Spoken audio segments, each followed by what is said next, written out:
بسم الله الرحمن الرحيم. يا أيها الناس اتقوا ربكم الذي خلقكم من نفس واحدة وخلق منها زوجها وبث منهما رجالا كثيرا ونساء واتقوا الله الذي تساءلون به والأرحام إن الله كان عليكم رقيبا. وآتوا اليتامى أموالهم ولا تتبدلوا الخبيث بالطيب ولا تأكلوا أموالهم إلى أموالكم إنه كان حوبا كبيرا. وإن خفتم ألا تقسطوا في اليتامى فانكحوا ما طاب لكم من النساء مثنى وثلاث ورباع.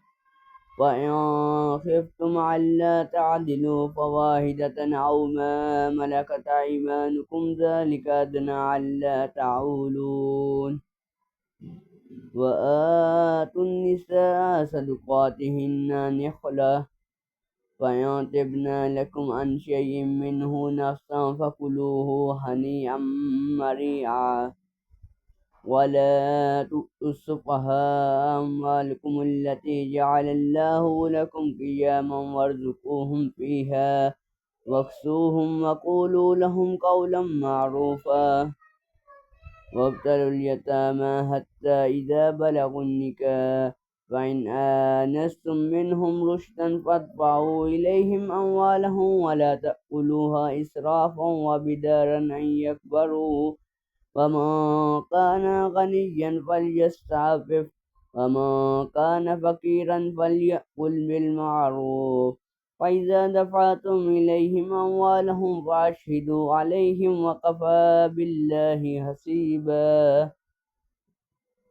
للرجال نصيب مما ترك الوالدان والأقربون وللنساء نصيب مما ترك الوالدان والأقربون مما قل منه أو كثر نصيبا مفروضا. وإذا حضر القسمة أولو القربى واليتامى والمساكين فارزقوهم منه وقولوا لهم قولا معروفا. وليخشى الذين لو تركوا من خلفهم ذرية ضعافا خافوا عليهم فليتقوا الله وليقولوا قولا سديدا.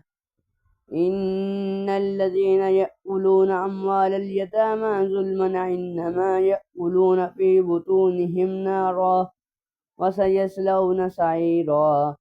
يوصيكم الله في أولادكم للذكر مثل حظ الأنثيين فإن كن نساء فوق اثنتين فلهن ثلث ما ترك وإن كانت واحدة فلها النصف ولأبويه لكل واحد منهما السدس مما ترك إن كان له ولد فإن لم يكن له ولد وورثه أبواه فلأمه الثلث وإن كان له إخوة فلأمه السدس من بعد وصية يوصي بها أو دين. آباؤكم وأبناؤكم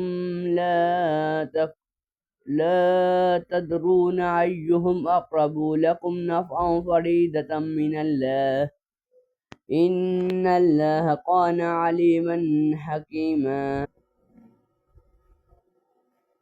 ولكم نصف ما ترك أزواجكم إن لم يكن لهن ولد فإن كان لهن ولد فلكم الربع مما تركنا من بعد وصية يوصين بها أو دين. ولهن الربع مما تركتم إن لم يكن لكم ولد فإن كان لكم ولد فلهن الثمن مما تركتم من بعد وصية توصون بها أو دين.